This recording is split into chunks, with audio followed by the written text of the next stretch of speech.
안녕하세요 구독자 여러분, 짠돌이 만수르의 짠만입니다. 항상 관심 가져주시고 응원해주셔서 정말로 감사합니다. 아침에 일어나서 제일 먼저 하는 게 컴퓨터로 댓글 다는 것부터 해요.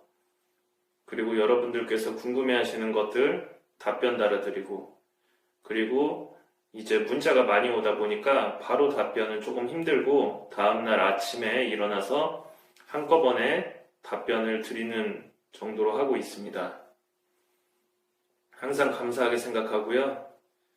그리고 우리가 이제 또 기다리다 보니까 내일부터 집합금지가 이제 하향 조절돼서 장사를 10시까지 1시간 더 수도권은 할 수 있게 되었네요. 물론 지방 같은 경우에는 풀린 걸로 알고 있고요. 수도권 기준으로 해서 식당은 10시까지. 아무튼 제가 장사하는 거는 다 식당이니까 정말로 이 1시간의 시간이 엄청난 큰 차이를 느낄 거라 생각합니다.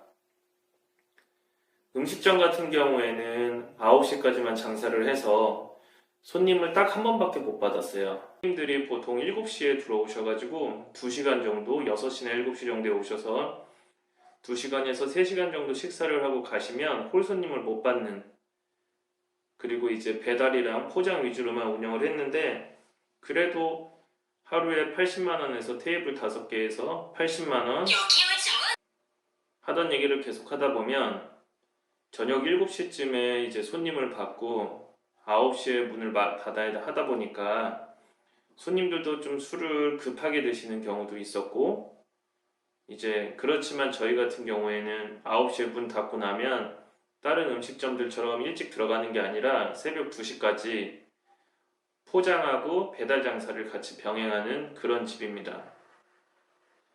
그러다 보니까는 평일 같은 경우에는 80만원 정도, 지금 코로나인데도 불구하고 80만원 정도, 주말 같은 경우에는 120 정도, 이 정도의 매출이 꾸준하게 나오고 있어요.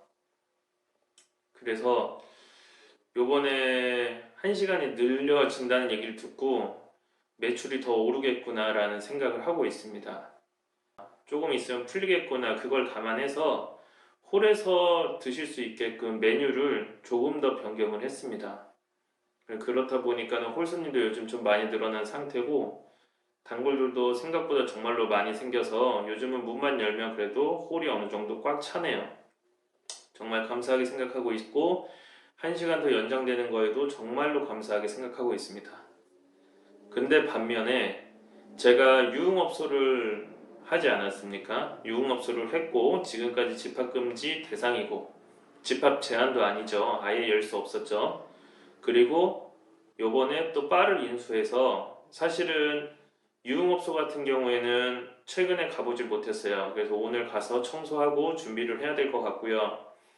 바 같은 경우에는 일주일을 이제 운영을 해봤습니다. 운영을 해본 결과 저희가 문을 6시 정도에 열었어요. 6시에 딱 간판을 켰는데 손님이 내려옵니다. 근데 몇 시에 내려오냐면 8시에서 8시 반 사이에 1차 드시고 나서 내려와요. 그러면 이제 바 같은 경우에는 1차로 절대 오지 않는 장소다 보니까 그때 오시는 손님을 받을 수가 없어요. 그래서 그래도 되게 긍정적인 건, 문을 열어놓고 간판을 켜놓으니까 사람들이 내려오는구나. 이게 굉장히 중요하거든요. 굉장히 중요합니다. 이 바나 유흥업소 같은 경우에는 손님이 한 팀, 두 팀당 이제 단가가 굉장히 높기 때문에 무조건 초객이 하루에 한 팀만 들어와도 굉장히 성공한 거예요. 그 한 팀이 단골이 되고 또 내일 다른 초객이 내려오고, 제가 문을 일주일 동안 열어본 결과 이제 초객이 한 2팀에서 3팀 정도가 내려왔고요. 그리고 실질적으로 6시 정도, 6시 반 정도에 또 초객이 혼자서 내려오셔가지고 24만원 정도 또 드시고, 술을 드시고 가셨어요. 혼자서 양주 한 병 드시고. 이런 걸 보니까 요번에 1시간 더 연장되는 이 집합 제한이 1시간 더 연장되는 게 바 입장에서는 굉장히 큰 매출이다. 음식점도 뭐 굉장히 좋은 거긴 한데 바 같은 경우에는 딱 10시까지만 해도 8시에 오는 손님을 다 받을 수 있다는 얘기예요. 지금까지 내려왔던 손님들을. 그러면 2시간 안에 매출 10만 원에서 20만 원 한 명당 이렇게만 잡는다고 쳐도, 뭐 물론 적게 드시고 가시는 분들도 계시겠죠. 뭐 한 6만 원, 8만 원 이 정도 드시는 분들도 계실 텐데, 워낙 단가가 비싸다 보니까 원가 빼면 남는 게 많아요. 그래서 충분히 가능성을 있고 지금 1시간 추가에 좀 설레임을 가지고 있는 상황입니다. 그리고 이제 유흥업소도 내일부터 10시까지 집합 제한이죠. 근데 요게 조금, 유흥업소 같은 경우에는 우리가 1차, 2차, 3차로 오는 데가 보통 유흥업소입니다. 술 마시고 그리고 접객원이랑 같이 대화하고 놀고 뭐 그냥 이런 거죠. 스트레스 풀러 오는 건데, 과연 10시까지 열어줬을 때 손님을 몇 팀 받을 수 있냐, 이게 관건이에요.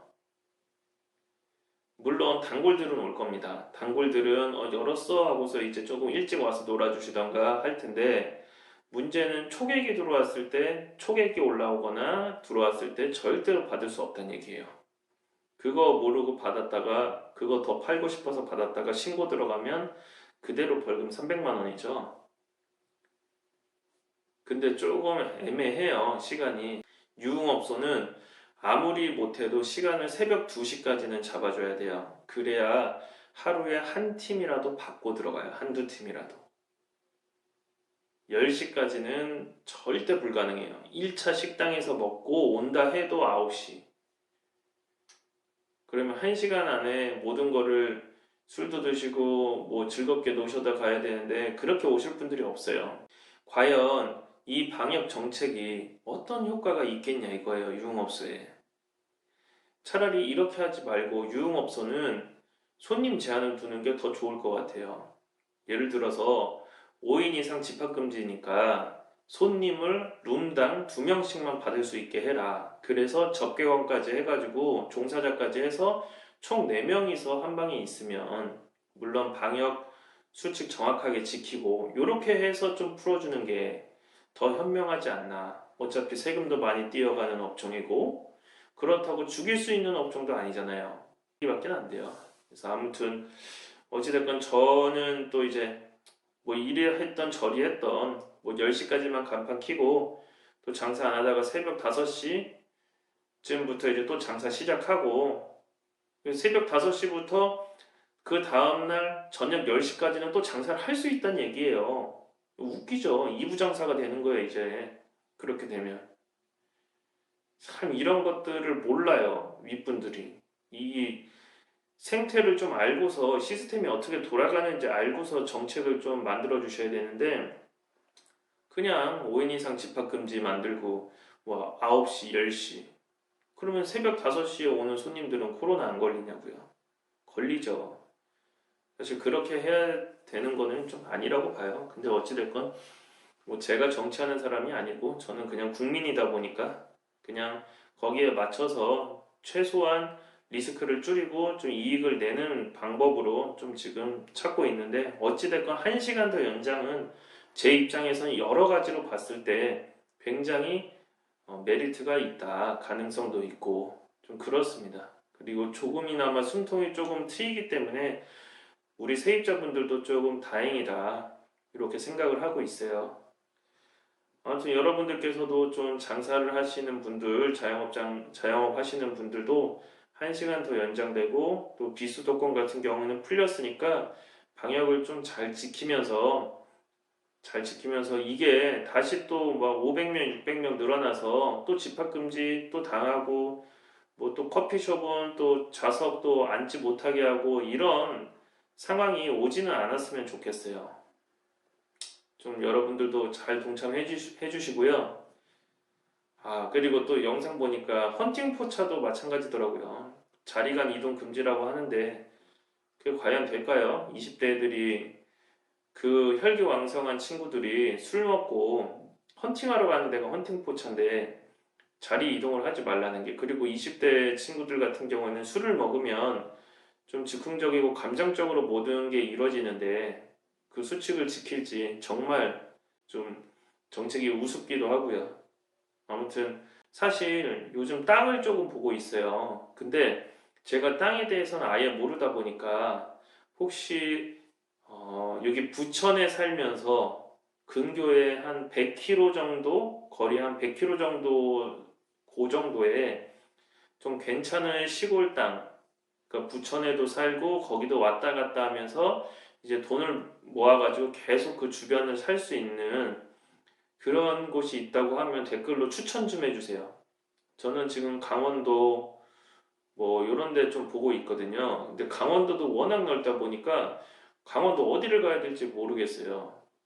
강원도 사시는 분들 어디가 좋은지. 근데 좋은데 좋다는 얘기는 뭐냐면 조금 시세가 굉장히 저렴하면서 내려갔을 때 그 주변 사람들의 텃세가 없고 그리고 산도 있고 바다도 있고 강도 있고 어렵죠. 계곡도 있고 뭔가 그렇게 하면서 계속 돈을 모아서 그쪽에 땅을 하나 또 한 5천 평 사고 또 돈을 모아서 또 한 조금 모았으면 2천 평, 1천 평 사고 이런 식으로 해서 부루마블 땅 따먹기처럼 좀 이제 땅을 계속 사서 모으고 싶은 꿈이 있어요. 한번 상가 투자나 땅 투자 이런 것들도 계속 영상을 올릴 테니까 한번 지켜봐 주세요. 주식이랑 비트코인 같은 경우에는 제 성격이랑 좀 안 맞는다고 저는 봐져요. 항상 지켜봐야 되고 그날 오르고 내림에 따라서 내 기분이 좌우된다는 게 조금 사업하는 사람으로서는 별론 것 같아가지고 사실 기회가 있긴 했는데 별로 투자를 하고 싶은 생각이 안 들어서 안 한 지금 100원도 없어요. 그런 쪽으로는. 그래서 항상 이렇게 부동산 쪽으로만 투자를 생각하고 있고요. 좀 땅에 대해서 아시는 분들 있으시면 좀 사기치시는 분들 말고 사기꾼들 말고 정말로 와 여기는 살만해요 라고 좀 추천해 주시면 제가 쉬는 날 한번 가서 그 동네 시세도 알아보고 좀 그렇게 했으면 좋겠습니다. 아무튼 많이 도와주시고요. 내일부터 좀 자영업자들 화이팅 하셔가지고 1시간 더 연장이니까 힘내시고요. 짠돌이 만수르도 좋아해 주시고 그리고 궁금한 거 있으신 분들은 문자 주시고 전화는 안 받아요. 너무 많아서. 대신에 멤버십 가입하신 분들은 전화 주시고 그리고 상가 금매 같은 거 나온 거 있으면 먼저 연락드리도록 하겠습니다. 오늘도 정말로 감사하고요. 열심히 한번 살아보겠습니다. 짠돌이 만수였습니다. 감사합니다.